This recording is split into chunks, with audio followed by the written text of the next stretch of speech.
Hello students. आज class +2 unit number 2 current electricity के lecture number 2 में हमारा टॉपिक है ड्रिफ्ट वेलोसिटी एंड मोबिलिटी। तो जैसा कि मैंने अपने प्रीवियस लेक्चर में बताया था, लेक्चर नंबर 1 करंट इलेक्ट्रिसिटी में, कि जो डिफरेंट सब्सटेंसेस हैं उनमें जो करंट कैरियर्स है, जैसा कि जो सॉलिड कंडक्टर्स है, मेटेलिक कंडक्टर्स, उनमें मेनली जो करंट कैरियर्स हैं वो क्या होते हैं? Free electrons. और इलेक्ट्रोलाइट्स में करंट कैरियर्स होते हैं positive ions and negative ions. और गैसेस में at low pressure but at very high potential difference current carriers क्या होते हैं? Positive ions and free electrons. तो एक और कैटेगरी है जिसको हम बोलते हैं सेमीकंडक्टर्स। तो किसी भी सेमीकंडक्टर में दो तरह के करंट कैरियर्स होते हैं, फ्री इलेक्ट्रॉन्स एंड होल्स। तो जो फ्री इलेक्ट्रॉन है तो उस पे जो चार्ज है वो आपको माइनस ही है, और जो होल है उस पे चार्ज है प्लस ही। मींस होल का जो चार्ज है वो पॉजिटिव है और इलेक्ट्रॉन का नेगेटिव है, और दोनों इक्वल बट ऑपोजिट है। बट जो मास ऑफ फ्री इलेक्ट्रॉन है उसके comparatively mass of hole much greater than है। तो ये याद रखना आपने कि होल का मास इलेक्ट्रॉन के मास के कंपैरेटिवली बहुत ज्यादा है ना। तो ये तो हुई बात करंट कैरियर्स इन सेमीकंडक्टर की ना। अब अगर हम बात करें भी किसी भी सर्किट में जो करंट है वो कैसे फ्लो होता है ना, तो अगर उसके पीछे का जो मैकेनिज्म है उसको समझना है तो उसके लिए मैंने एक रियल वर्ल्ड से एक एग्जांपल लिया है कि मान लीजिए कि हमारे पास ये एक कंटेनर है ना, कंटेनर ए, वो पूरी तरह से वाटर फिल्ड है। तो उस कंटेनर के नीचे एक एम्प्टी कंटेनर बी रखा हुआ है ना, और जो कंटेनर ए है उसकी जो आउटलेट है, जब हम उसको ओपन करेंगे तो आप क्या नोट करोगे कि जो ऊपर वाला कंटेनर ए है उसमें से पानी निकल के बी में गिरता जाएगा, और बी में पानी की अमाउंट बढ़ती जाएगी और ए में कम होती जाएगी। और जब ए पूरी तरह से खाली हो जाएगा तो फ्लो ऑफ वाटर रुक जाएगा ना। पर अगर आप चाहते हो कि ये फ्लो ऑफ वाटर कॉन्टिन्यूसली करता रहे, चलता रहे, तो उसके लिए आपको एक ऐसी अरेंजमेंट करनी पड़ेगी कि आप नीचे वाले कंटेनर को ऊपर वाले कंटेनर के साथ पाइप के थ्रू जोड़ दीजिए, और पर आपको साथ में पंप लगाना पड़ेगा ना, क्योंकि अपने आप पानी नीचे से ऊपर नहीं जाएगा। तो अब ये पंप जो है वो क्या करेगा, ऊपर से नीचे पानी अपने आप गिरता जाएगा, पर नीचे से ऊपर पंप के थ्रू भेजते जाएंगे, तो ये कॉन्टिन्यूटी मेंटेन रहेगी ना, ये काम चलता रहेगा। तो तो जब तक ये पंप वर्क करेगा, जब तक ये पंप कनेक्टेड है, तब तक जो पानी है वो कॉन्टिन्यूसली फ्लो करता रहेगा। अब इस बात को अगर और डिटेल में समझे तो एक्चुअली आप क्या देख रहे हो कि जब पानी कंटेनर ए जो ज़्यादा हाइट पे है वहां से नीचे गिर रहा है कम हाइट पे, तो वो अपने आप गिर रहा है ना। तो उसके लिए किसी एक्सटर्नल एजेंट को काम करना नहीं पड़ेगा ना, क्योंकि ये सारा वर्क तो ग्रेविटेशनल फोर्स कर रही है। मगर जब आप पानी को नीचे से ऊपर भेज रहे हो तो बिना वर्क डन किए बाय द एक्सटर्नल एजेंट को काम करना पड़ेगा। बिना work done by the external agent जो सर्किट है उसमें पानी लगातार फ्लो नहीं कर पाएगा। और इस पंप को पानी को नीचे से ऊपर भेजने में जो वर्क करना पड़ेगा, उसके लिए उसे जो एनर्जी है वो इलेक्ट्रिकल एनर्जी मिलेगी। ठीक है ना। तो ये इलेक्ट्रिक मोटर है, पंप है, तो ये काम चलता रहेगा। तो अब इस डिस्कशन में आपने क्या नोट किया कि अच्छा एक बात और, कि अगर हम कंटेनर ए की बात करें तो जो कंटेनर है उसमें जो पानी है ना वो ज़्यादा हाइट पे है, तो टेक्निकली बोलते हैं कि कंटेनर ए का जो पानी है ना वो हायर ग्रेविटेशनल पोटेंशियल पोजेस कर रहा है, और जो कंटेनर बी है ना उसका पोटेंशियल कम है, लोअर ग्रेविटेशनल पोटेंशियल है। तो आप क्या नोट कर रहे हो कि जो मास है, बॉडी है जो मास पोजेस करती है, क्योंकि बिना मास के कोई बॉडी नहीं होती, तो कोई भी जो बॉडी है वो अपने आप हायर ग्रेविटेशनल पोटेंशियल से लोअर ग्रेविटेशनल पोटेंशियल की तरफ तो आ जाएगी, बट लोअर ग्रेविटेशनल पोटेंशियल से हायर ग्रेविटेशनल पोटेंशियल पर बॉडी भेजनी पड़ेगी बाय डूइंग वर्क। तो एक्सटर्नल एजेंट को कोई काम करना पड़ेगा।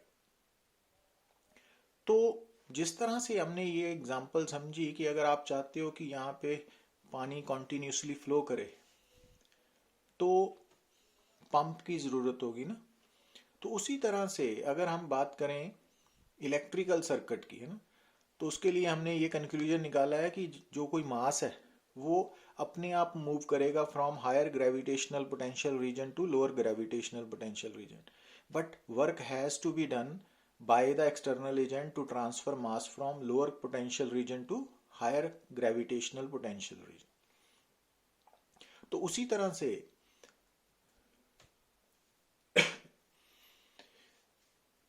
चार्ज जो है, जो दो तरह का होता है, positive charge and negative charge.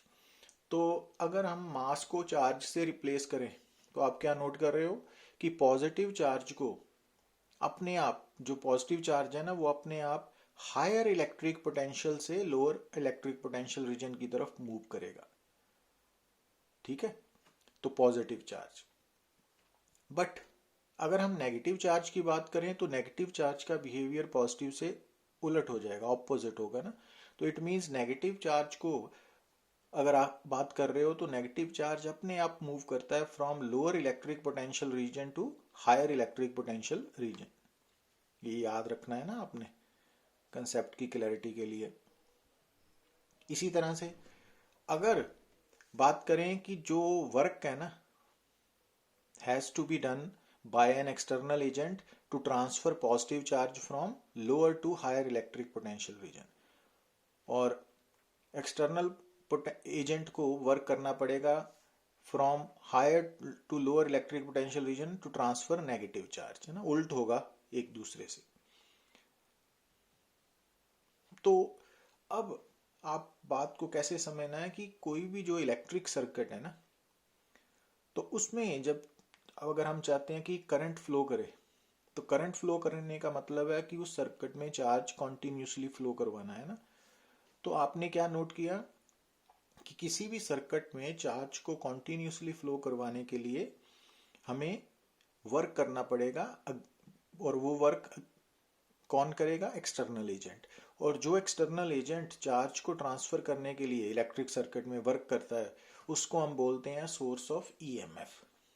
EMF का पूरा नाम है इलेक्ट्रोमोटिव फोर्स, और इसके बारे में हम फर्दर बात करेंगे। अभी आपने ये याद रखना है कि कोई भी जो इलेक्ट्रिक सर्किट है अगर उसमें सोर्स ऑफ ईएमएफ कनेक्टेड है ओनली देन जो चार्ज है वो ट्रांसफर हो सकता है, अदरवाइज नहीं होगा। तो ये पहला पॉइंट है। इतनी डिस्कशन के बाद जो मेजर कंक्लूजन है वो ये कि कोई भी जो सर्किट है इलेक्ट्रिक सर्किट, तो अगर उसमें सोर्स ऑफ ईएमएफ कनेक्टेड है तो ओनली देन उस सर्किट में कॉन्टिन्यूसली चार्ज ट्रांसफर हो सकता है, मींस करंट फ्लो कर सकता है। अब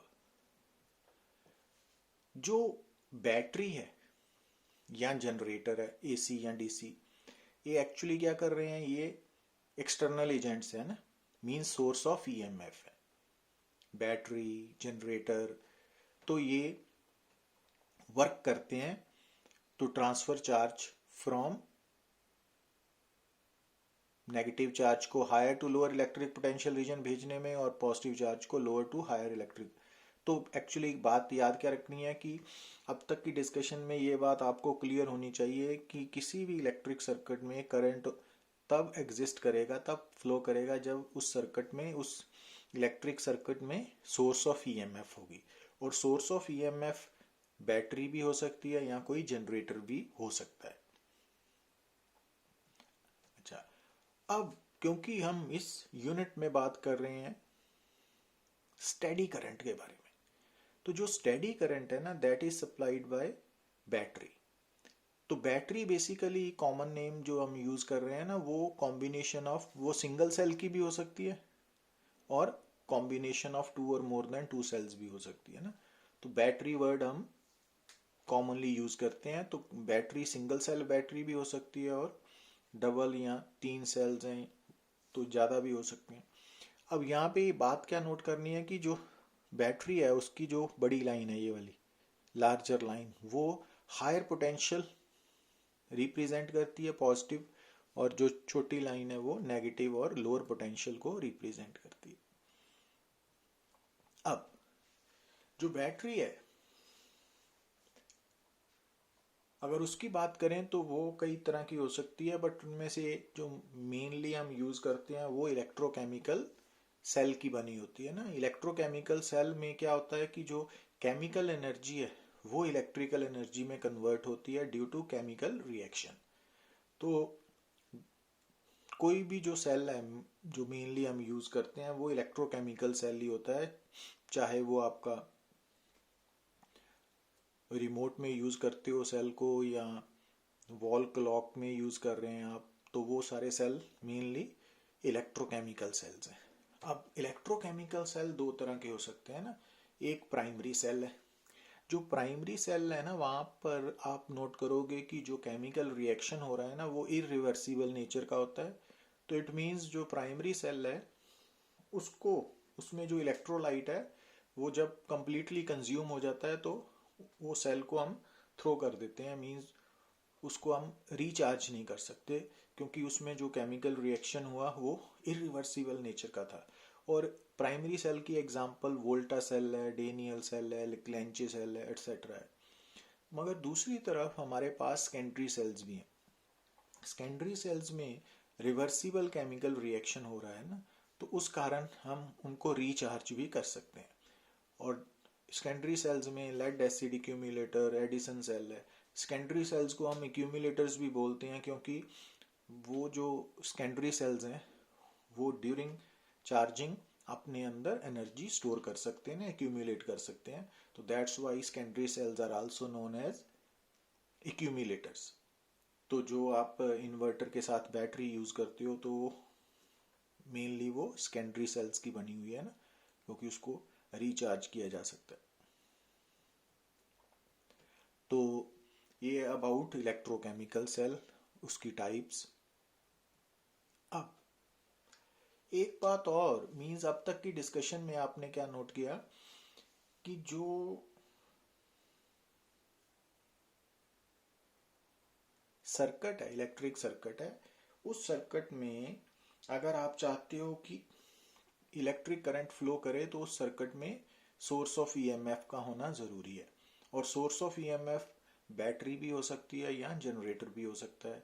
और स्टेडी करंट के लिए हम मेनली बैटरी प्रेफर करते हैं ना, तो बैटरी सिंगल सेल की भी हो सकती है और टू और मोर देन टू सेल्स के साथ कॉम्बिनेशन की भी हो सकती है।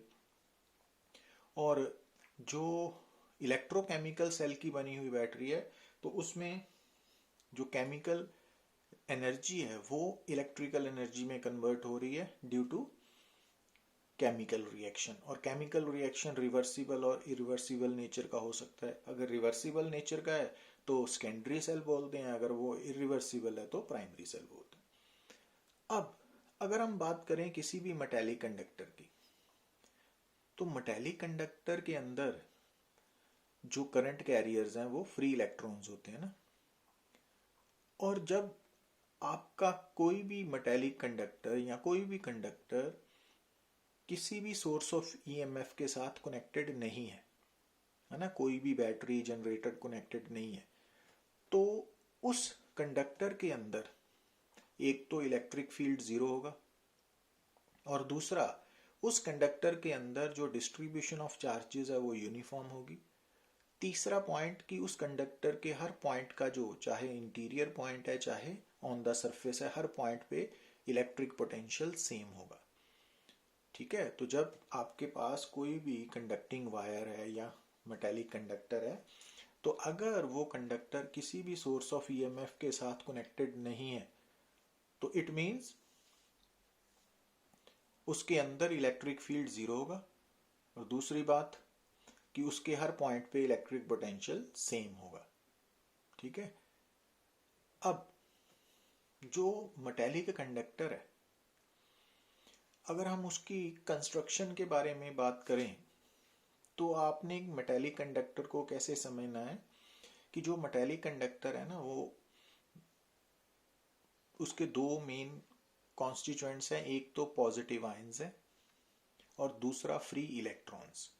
जैसा कि आप सामने देख रहे हो ना, positive ions and free electrons. But यहाँ पे ये बात आपने माइंड में रखनी है कि जो पॉजिटिव आयंस है ना, वो अपनी पोजीशन पर फिक्स्ड है, बट वो अपनी पोजीशन के अबाउट वाइब्रेट कर सकते हैं। और जो फ्री इलेक्ट्रॉन्स है वो पूरे मटेरियल में कहीं भी किसी भी तरफ मूव कर सकते हैं। मींस ये जो फ्री इलेक्ट्रॉन्स है वो रैंडम मोशन पोजेस करेंगे। ठीक है, तो ये डायग्राम शो कर रही है ना, और ये डबल एरो शो कर रहा है कि जो पॉजिटिव आयंस है ना वो अपनी जगह पे फिक्स्ड है बट वाइब्रेट कर सकते हैं, मगर जो फ्री इलेक्ट्रॉन्स है वो पूरे मटेरियल के अंदर कहीं भी रैंडम डायरेक्शन में मूव कर सकते हैं विद रैंडम वेलोसिटीज। अच्छा, अब सोचने वाली बात ये है कि पहले बात करें, क्योंकि जो पॉजिटिव आयंस है ना वो फिक्स्ड हैं बट वाइब्रेट कर रहे हैं, तो आपको मालूम है जैसा +1 में पढ़ते हो कि कोई भी पार्टिकल अगर वाइब्रेट करता है ना, तो एक उसकी होती है मीन पोजीशन और दो होती हैं उसकी एक्सट्रीम पोजीशंस। मीन और एक्सट्रीम पोजीशन के बीच में जो डिस्टेंस है that is known as amplitude. तो जो मेटेलिक कंडक्टर है, क्योंकि उसके जो पॉजिटिव आयंस है वो वाइब्रेट कर रहे हैं, तो इन वाइब्रेटिंग पॉजिटिव आयंस का जो एम्पलीट्यूड है ना वो टेम्परेचर पे डिपेंडेंट है। और कैसे डिपेंडेंट है? With the rise in temperature जो एम्पलीट्यूड है वो इंक्रीज करता है, ये याद रखना आपने। इट मीन्स अगर किसी मेटेलिक कंडक्टर का टेम्परेचर फॉल करेगा तो जो एम्पलीट्यूड ऑफ वाइब्रेशन है वो डिक्रीज करेगा ना, तो ये बात आपने याद रखनी है। और अगली बात कि जो इलेक्ट्रॉन्स है, फ्री इलेक्ट्रॉन्स है जो रैंडम मोशन पोजेस कर रहे हैं, तो उनकी वेलोसिटीज को हम बोलते हैं थर्मल वेलोसिटीज, क्योंकि जो इलेक्ट्रॉन्स हैं या आयंस हैं उनका जो मोशन है बिना सोर्स ऑफ ईएमएफ के, इन the absence of electric field, तो वो ड्यू टू टेम्परेचर है ना, तो टेम्परेचर के कारण जो वेलोसिटी है उसको हम बोलते हैं थर्मल वेलोसिटी। अच्छा, अब ये भी बात याद रखनी है कि जैसा हम बोल रहे हैं कि अगर मान लीजिए हमारे पास एक मेटेलिक वायर है ना, कंडक्टर, तो अगर वो किसी बैटरी से या अदर सोर्स ऑफ ईएमएफ से कनेक्टेड नहीं है, तब भी उसके अंदर जो फ्री इलेक्ट्रॉन्स है वो मोशन में है, तो क्या इलेक्ट्रिक करंट पैदा होगा? तो एक्चुअली जो करंट है उसके लिए हम कैसे डिफाइन करते हैं करंट को, कि किसी भी कंडक्टर के अंदर जो एनी क्रॉस सेक्शन है तो उस क्रॉस सेक्शन के through net flow of charge होना चाहिए ना। पर जो मेटेलिक कंडक्टर है इन the absence of electric field, तो चाहे इन the absence of electric field उसके जो फ्री इलेक्ट्रॉन्स है दे आर इन मोशन, पर ये मोशन रैंडम मोशन है। Random motion means these free electrons are moving with different velocities in different directions। तो अगर इनकी एवरेज वेलोसिटी निकाली जाए, एवरेज थर्मल वेलोसिटी, वो जीरो आएगी। तो इट मीन्स किसी भी क्रॉस सेक्शन के through net flow of charge zero होगा, तो इस कारण इलेक्ट्रिक करंट भी जीरो होगा। मीन्स अगर कोई भी कंडक्टर है जो सोर्स ऑफ ईएमएफ के साथ कनेक्टेड नहीं है, मीन्स उसके अंदर इलेक्ट्रिक फील्ड जीरो है, तो करंट भी जीरो होगा चाहे उसके फ्री चार्जेस मोशन में है ना, क्योंकि net flow of charge zero है। और उसका कारण क्या है कि एवरेज थर्मल वेलोसिटीज जीरो है। अच्छा, एक बात और जो आपने याद रखनी है कि जो थर्मल वेलोसिटी है ना किसी भी इलेक्ट्रॉन की, वो of the order of 10⁵ metre per second तक हो सकती है ना। बाकी ये डिपेंड करेगी टेम्परेचर के ऊपर। क्लियर? अच्छा, अगर आप किसी भी कंडक्टर को बैटरी के साथ कनेक्ट करते हो, सोर्स ऑफ ईएमएफ के साथ, अब ये छोटी वाली लाइन रेड कलर की है, ये लोअर पोटेंशियल पे है, ये ग्रीन लाइन बड़ी वाली लाइन है, ये हायर पोटेंशियल पे है, पॉजिटिव नेगेटिव है ना। तो उसके कारण क्या हुआ कि जो कंडक्टर का एंड ए है ना वो हायर इलेक्ट्रिक पोटेंशियल पे हो गया, जो बी है वो लोअर इलेक्ट्रिक पोटेंशियल पे हो गया। अब कंडक्टर के अंदर क्या पैदा हो गया? Potential difference. अब इस पोटेंशियल डिफरेंस, जो कंडक्टर के अक्रॉस पोटेंशियल डिफरेंस पैदा हुआ, उस डिफरेंस ने क्या किया कि जो करंट कैरियर्स हैं फ्री इलेक्ट्रॉन्स, उनको इन particular direction, one particular direction motion में सेट कर दिया। अब यहाँ पे आपने क्या बात समझनी है कि जो नेगेटिव चार्ज होता है ना, तो वो हमेशा लोअर इलेक्ट्रिक पोटेंशियल से हायर इलेक्ट्रिक पोटेंशियल की तरफ शिफ्ट होगा, क्योंकि ऐसा करने से उनकी जो पोटेंशियल एनर्जी है, इलेक्ट्रिक पोटेंशियल एनर्जी, वो कम होगी और काइनेटिक एनर्जी इंक्रीज होगी ना। क्योंकि जो नेगेटिव चार्ज है, इलेक्ट्रोस्टैटिक में बताया था कि जो नेगेटिव चार्ज है ना, जब वो लोअर इलेक्ट्रिक पोटेंशियल साइड पे है तो उसकी पोटेंशियल एनर्जी ज़्यादा है, और जब वो हायर इलेक्ट्रिक पोटेंशियल साइड पे पहुंचेगा तो उसकी इलेक्ट्रिक पोटेंशियल एनर्जी कम हो जाएगी। अच्छा, अब जब ये इलेक्ट्रॉन्स मूव करेंगे, और एक बात और कि ये पोटेंशियल डिफरेंस के कारण electric field with in the conductor non zero हो जाएगा। अब यहाँ पे आपको शायद एक कॉन्ट्राडिक्शन नजर आ रही है कि कंडक्टर के अंदर तो इलेक्ट्रिक फील्ड जीरो रहता है ना, पर वो इलेक्ट्रोस्टैटिक की कंडीशन थी। तो अब ये भूलना नहीं है कि किसी भी कंडक्टर में जब करंट पास करेगा तो उसका कारण क्या है कि उस कंडक्टर के अंदर इलेक्ट्रिक फील्ड एस्टेब्लिश होगा। ठीक है, क्योंकि ये करंट इलेक्ट्रिसिटी है, चार्जेस इन फ्लो होने चाहिए ना, तो ये कंडीशन बदल चुकी है। तो इसको आपने पिछली कंडीशन के साथ कंफ्यूज नहीं करना है।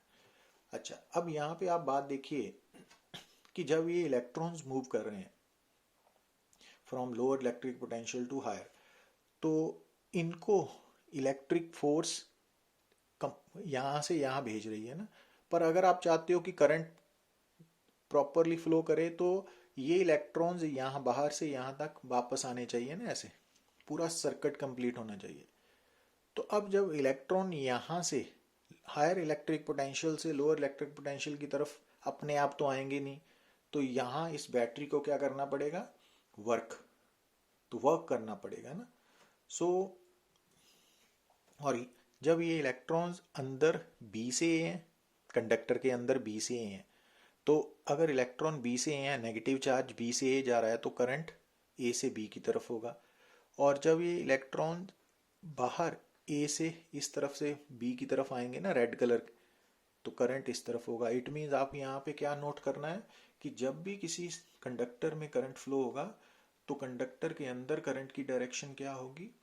हायर इलेक्ट्रिक पोटेंशियल से लोअर इलेक्ट्रिक पोटेंशियल की तरफ। और आउटसाइड, आउटसाइड क्या होगी? बैटरी के अंदर क्या होगी करंट की direction? Lower to higher. Conductor के अंदर होगी higher to lower electric potential, और बैटरी के अंदर होगी लोअर टू हायर। तो ये रिजल्ट आपने याद रखना है। अब तो ये बात जो मैंने आपको डिस्कस की है। अब तो इलेक्ट्रिक फील्ड कंडक्टर के अंदर है, ठीक है ना। तो ये आपने भूलना नहीं है कि जब किसी भी कंडक्टर में करंट फ्लो कर रहा है तो उसके अंदर इलेक्ट्रिक फील्ड है जिसके कारण वो करंट फ्लो कर रहा है। और किसी भी कंडक्टर को जिसकी रेजिस्टेंस की स्पेसिफिक वैल्यू है तो उसको हम रेजिस्टर बोलेंगे। और तो रेजिस्टर एक कंडक्टर ही है, और उस रेजिस्टर का सिंबल जैसा कि आप लोअर क्लासेस में पढ़ चुके हो तो वो सामने नजर आ रहा है ना। अच्छा, अब एक बात और, जैसा मैंने बताया कि जब इलेक्ट्रॉन मींस करंट कैरियर्स यहाँ पे इस कंडक्टर में इलेक्ट्रॉन्स बी से ए की तरफ मूव करेंगे विद इन द कंडक्टर, तो लोअर इलेक्ट्रिक पोटेंशियल से हायर इलेक्ट्रिक पोटेंशियल की तरफ शिफ्ट होने के कारण इन इलेक्ट्रॉन्स की potential energy, electric potential energy decrease होगी, तो कॉरस्पॉन्डिंग उसके काइनेटिक एनर्जी विल इंक्रीज। पर होगा क्या कि जब ये इलेक्ट्रॉन्स मूव कर रहे हैं ना, ठीक है ना, जब ये इलेक्ट्रॉन कंडक्टर के थ्रू ट्रेवल कर रहे हैं, तो जो पॉजिटिव आयंस हैं तो वो भी इनके रास्ते में आ रहे हैं। तो ड्यूरिंग देयर फ्लो ये इलेक्ट्रॉन्स उन पॉजिटिव आयंस के साथ कोलाइड करते हैं। क्लियर? तो जब ये कोलाइड करते हैं तो क्या होता है कि इनका जो काइनेटिक एनर्जी है वो रिड्यूस हो जाएगी, तो वो एनर्जी ये पॉजिटिव आयंस को ट्रांसफर कर देंगे in the form of thermal energy. तो as a result of which कि जो कंडक्टर की जो टेम्परेचर है वो इंक्रीज कर जाएगा। तो इसी कारण आप नोट करते हो कि जब किसी भी इलेक्ट्रिक वायर के थ्रू, कंडक्टिंग वायर के थ्रू करंट पास होता है तो वो वायर गर्म हो जाती है ना, तो इस इफेक्ट ऑफ करंट को हम बोलते हैं हीटिंग इफेक्ट ऑफ करंट। तो इसका कारण क्या मालूम आपको चला कि जब भी किसी भी कंडक्टर के थ्रू करंट पास होता है तो जो करंट कैरियर्स हैं तो उन उनकी पॉजिटिव आयंस के साथ कोलिजन के कारण जो काइनेटिक एनर्जी है वो थर्मल एनर्जी में कन्वर्ट हो जाती है। तो टेम्परेचर इंक्रीज होता है तो वो कंडक्टर हीटेड अप हो जाता है ना।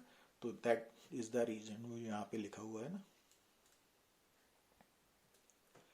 अब एक बात और कि अब जैसा कि आप देख रहे हो कि सर्किट में आपको क्या नजर आना चाहिए कि करंट मेंटेन करने के लिए बैटरी को क्या करना पड़ रहा है, वर्क करना पड़ रहा है ना।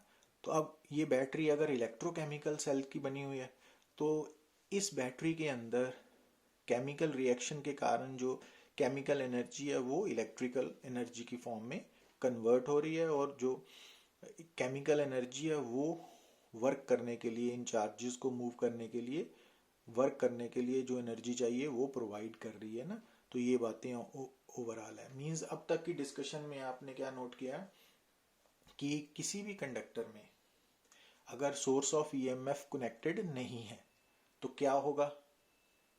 अगर सोर्स ऑफ ईएमएफ कनेक्टेड नहीं है तो उस कंडक्टर में चाहे फ्री इलेक्ट्रॉन्स मोशन में हो but net flow average velocity zero होगी, तो जिसके कारण जो करंट है वो जीरो होगा। पर जैसे ही आप बैटरी कनेक्ट करोगे सोर्स ऑफ ईएमएफ तो उसके कारण जो करंट कैरियर्स हैं वो एक्सेलरेट करेंगे, और एक्सेलरेट होने के कारण उनकी जो स्पीड है वो बढ़ेगी, काइनेटिक एनर्जी बढ़ेगी, बट रास्ते में कोलिजन्स होने के कारण उनकी काइनेटिक एनर्जी का कुछ पार्ट हीट में कन्वर्ट हो जाएगा ना। तो ये बातें आपने मेनली माइंड में रखनी है। अच्छा, अब एक बात और जो इस पूरी डिस्कशन में आपके काम आएगी वो क्या है कि डिस्चार्जिंग ऑफ ए सेल, कि जब भी सर्किट में लगा हुआ सेल किसी कंडक्टर के थ्रू करंट को फ्लो करवाने में मदद करेगा तो हम बोलेंगे कि वो सेल, क्योंकि जो सेल है वो किसी भी कंडक्टर में करंट को जब फ्लो करवा रहा है तो उसके लिए उसको क्या करना पड़ रहा है, वर्क करना पड़ रहा है ना। और वर्क के लिए उस सेल के अंदर जो केमिकल एनर्जी है वो एनर्जी स्पेंड हो रही है ना, खर्च हो रही है। तो इस कारण वो सेल क्या हो रहा है, डिस्चार्ज हो रहा है। तो इस सर्किट में आपको जो नजर आ रहा है कि जो सेल है ना वो डिस्चार्ज हो रहा है, क्योंकि वो सेल अपनी एनर्जी को खर्च कर रहा है सर्किट में करंट को मेंटेन करने के लिए।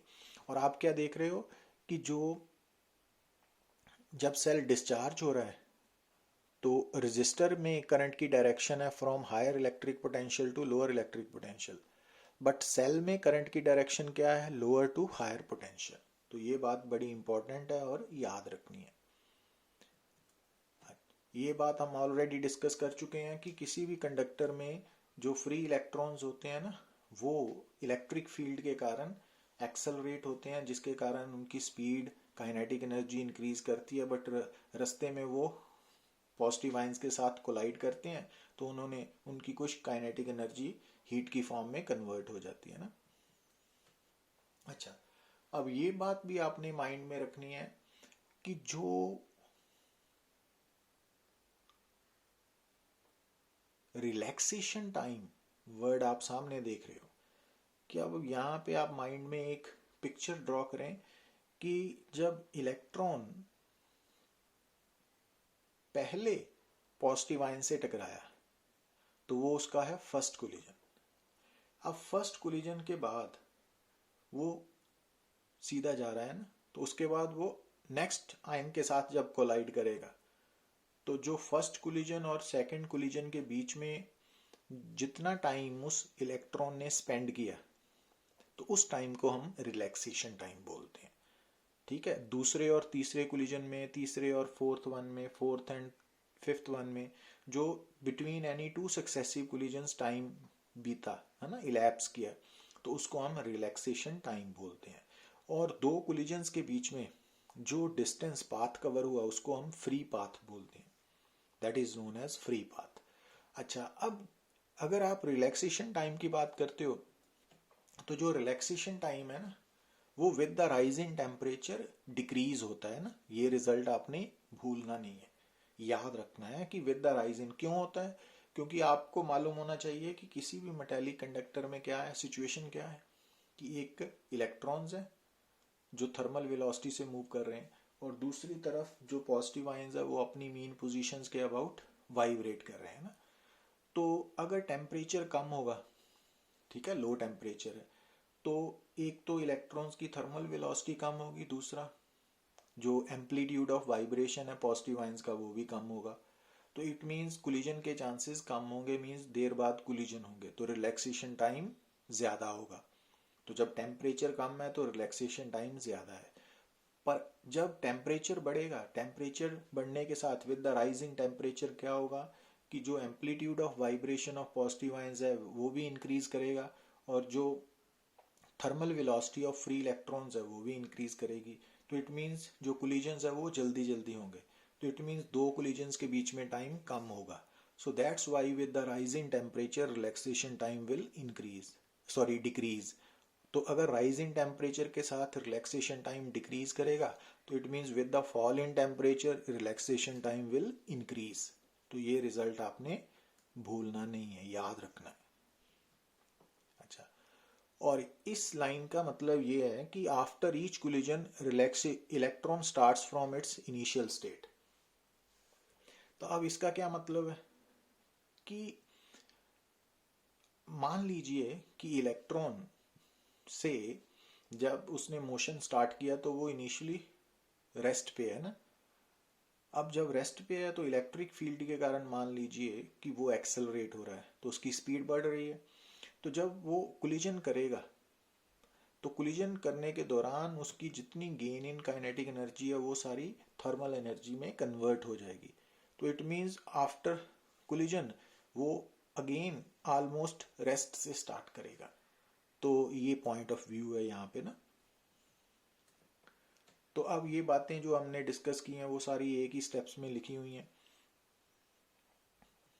अच्छा, अब अगर बात करें ड्रिफ्ट वेलोसिटी की तो एक्चुअली देखिए कि अगर, अब बात नोट क्या करनी है कि अगर किसी भी कंडक्टर में सोर्स ऑफ ईएमएफ नहीं है, सोर्स ऑफ ईएमएफ नहीं है मींस कि कंडक्टर के अंदर इलेक्ट्रिक फील्ड जीरो है, इन the absence of electric field, तो उस वक्त भी उस कंडक्टर के अंदर जितने भी फ्री इलेक्ट्रॉन्स है वो मोशन में होंगे जो करंट कैरियर्स हैं, बट उनकी एवरेज थर्मल वेलोसिटी जीरो होगी क्योंकि वो रैंडम मोशन पोजेस कर रहे हैं।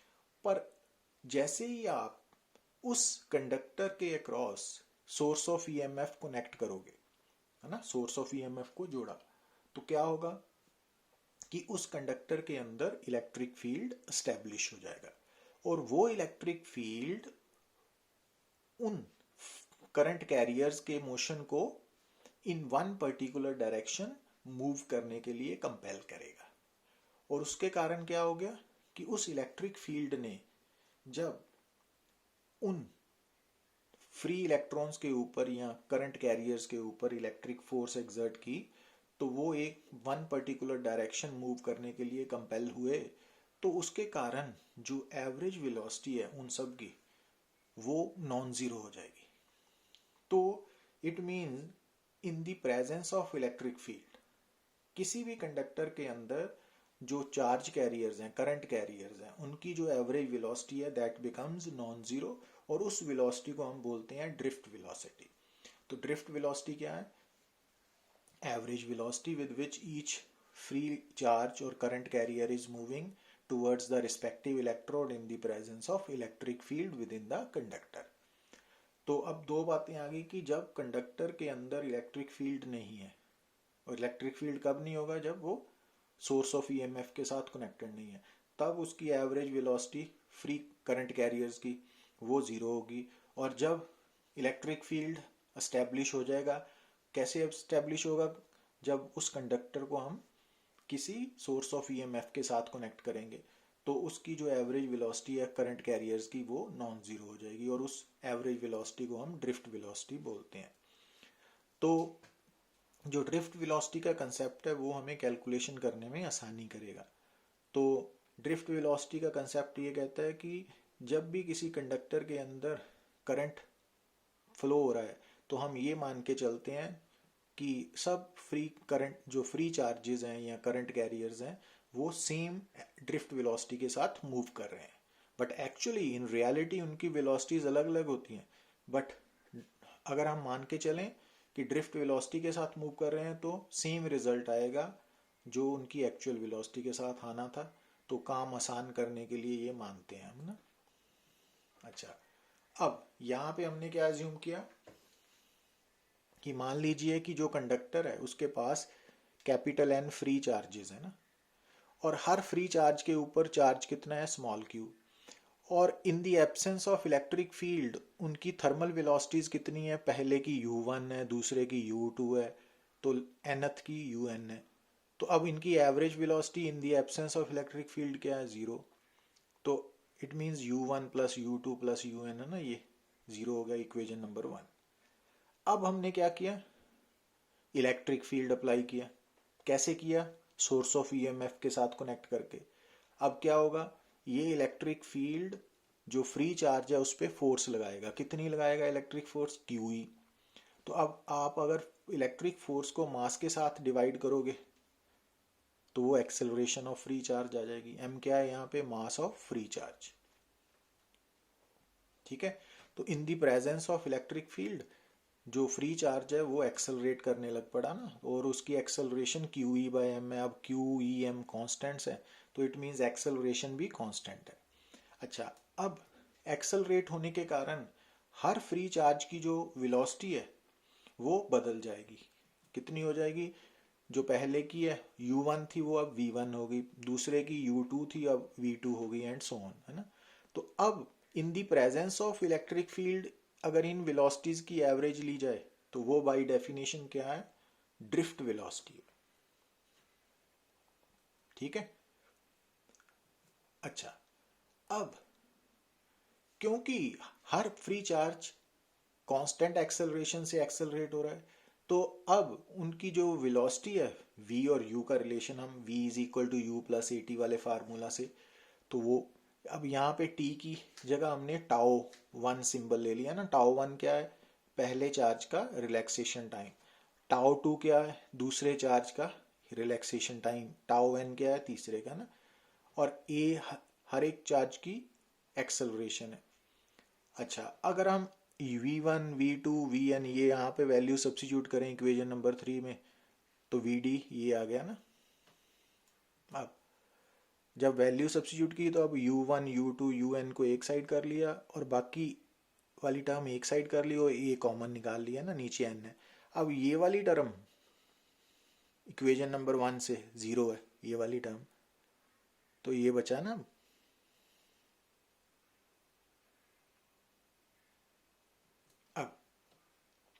अब ये वाली जो टर्म है टाउ 1 प्लस टाउ 2 प्लस, अब टाउ 1 क्या था? फर्स्ट इलेक्ट्रॉन का रिलैक्सेशन टाइम। टाउ 2 सेकंड का, है ना।